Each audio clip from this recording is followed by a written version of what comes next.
Et à tous, et bienvenue dans ce nouveau tutoriel Photoshop dédié aujourd'hui à un petit effet graphique. On va voir comment, dans une pièce, vous avez la possibilité de venir ajouter une texture de bois, par exemple pour faire un habillage, et comment on peut venir y écréter un texte pour donner un effet graphique. Ce tutoriel vous permettra de découvrir de nombreux outils du logiciel, tels que les calques d'écrétage, les outils de déformation, ou encore, tout simplement, l'utilisation de textures. Si vous avez des questions au cours du tutoriel, je serai à votre disposition dans la section commentaires qui est juste en dessous. N'hésitez pas à aller faire un petit tour, me dire ce que vous avez pensé de la vidéo et si elle vous a aidé. Si ce n'est pas le cas et que vous avez besoin d'informations complémentaires, ce sera avec plaisir que je viendrai vous aider. De même, si la vidéo vous a plu, un petit partage, un like, bref, vous connaissez la chanson, c'est ce qui permet à la chaîne de se développer. Donc pour ça, j'ai besoin de vous. Donc ce serait très cool si vous veniez justement permettre à celle-ci de se développer. Je vais pas rentrer plus dans les détails, j'espère que cette vidéo vous plaira, je vous en souhaite un bon visionnage, et je vous dis à tout de suite. Attaquons donc notre petit exercice. Alors il m'a été demandé à la base par un internaute, comme je vous l'expliquais en introduction, et vous allez voir qu'il n'est pas très compliqué. Le principe, ça va être de venir chercher ici cette texture de bois, je fais un petit CTRL A et un CTRL C pour le copier, et de le coller ici, avec un petit CTRL V. On va venir réduire un petit peu sa taille, je reste appuyé sur Shift pour que la taille ne bouge pas trop. Et on va venir l'appliquer tout simplement ici en termes de perspective sur le mur. Alors plusieurs possibilités pour le faire, là je vais profiter qu'on ait tout simplement le mur qui soit disponible pour venir l'utiliser comme référence.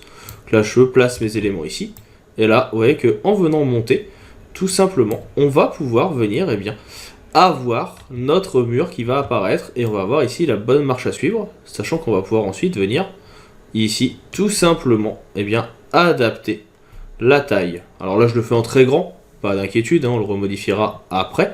L'idée c'est juste que voilà, on ait quelque chose qu'on puisse utiliser. Et là en le réduisant en appuyant sur Shift, je vais pouvoir venir le placer par exemple ici sur le mur et on va avoir la perspective qui va plus ou moins convenir.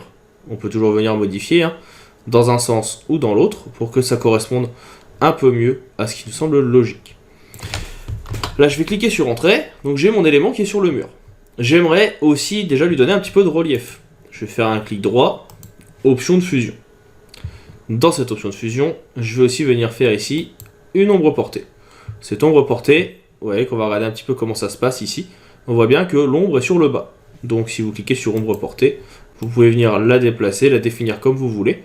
Et on va essayer d'avoir quelque chose qui va correspondre à ça. Et donc là, si on regarde bien, l'ombre, elle est bien en bas. On va juste la rendre un petit peu moins opaque. Donc ça donne vraiment l'impression que c'est posé sur le mur. Maintenant, ce qui serait intéressant, et c'est ce qui m'a été demandé, c'est comment faire pour que une partie, par exemple, soit un texte. J'aimerais, tout simplement ici, venir écrire tuto Photoshop, on va écrire tutoriel plutôt, tutoriel Photoshop, texture, bois. On sélectionne tout et on va venir ici donc le mettre sur le côté.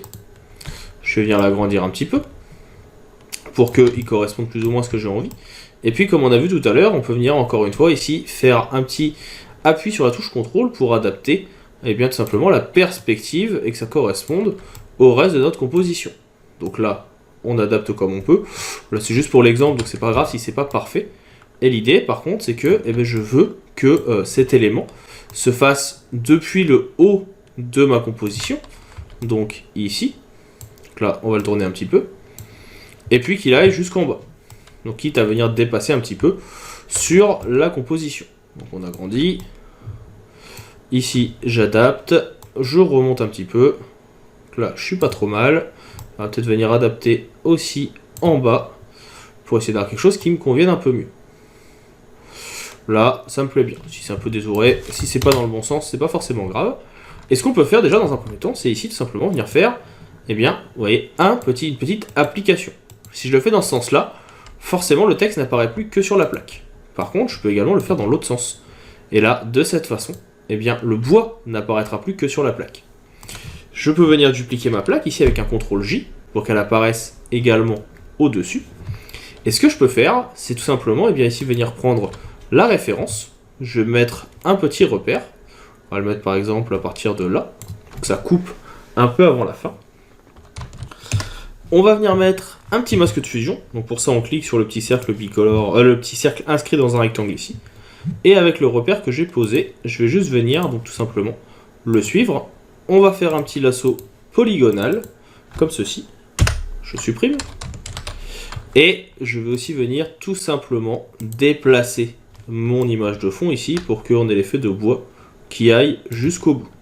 C'est pas grave si vous venez de l'agrandir, le déplacer. L'idée c'est juste qu'on ait la texture un peu partout et qu'on comprenne de quoi on parle. En plus de ça, ce que je vais faire, c'est que je vais dupliquer ici mon ombre portée. J'appuie sur Alt et je la décalque sur le texte. Ce qui va permettre de venir donner aussi cet effet de relief. Et ce texte, qui est lié donc maintenant à cet élément, et bien on va tout simplement venir le replacer comme on a envie. Donc là par exemple, on voit que ça me plaît pas forcément. CTRL T. Et là je peux venir placer bois ici. Je peux venir reculer peut-être un petit peu plus mon texte pour que tutoriel et Photoshop soient bien collés. On peut venir le baisser aussi comme ceci pour créer un effet un peu graphique et appuyer sur Entrée. Et de cette façon, eh ben on a pu venir créer un effet de relief. Donc là, je vais enlever mon petit repère. On va venir désélectionner et on voit qu'on peut donc venir créer cet effet très rapidement de peinture mi-tableau, mi-texture, mi-bois sur la composition. On sélectionne le tout avec un petit CTRL G. On prend notre outil de déplacement et là on va pouvoir venir adapter pour venir faire que ça corresponde exactement à nos besoins. Et de cette façon, vous avez ici ce petit travail de texture qui se met rapidement en place. C'est pas quelque chose qui est très compliqué, mais c'est un bon exercice qui permet de prendre en main les masques d'écrêtage et le travail de texture. Donc c'est pour ça que je trouvais important de venir vous le présenter. J'en ai fini avec cette petite explication. J'espère qu'elle vous aura plu. Si vous avez des questions, des besoins spécifiques en tutoriel, comme d'habitude, un petit clic dans les commentaires, vous m'envoyez un petit message, ce sera avec plaisir que je viendrai y répondre. Si vous avez des choses que vous n'avez pas compris ou sur lesquelles vous souhaitez que je revienne, n'hésitez pas non plus. Ce sera avec plaisir que je viendrai vous aider et qu'on viendra retravailler cela. Prenez vraiment le temps de tester les différentes choses qu'on a vues aujourd'hui, c'est ce qui vous permettra, je l'espère et je le pense, de vous améliorer.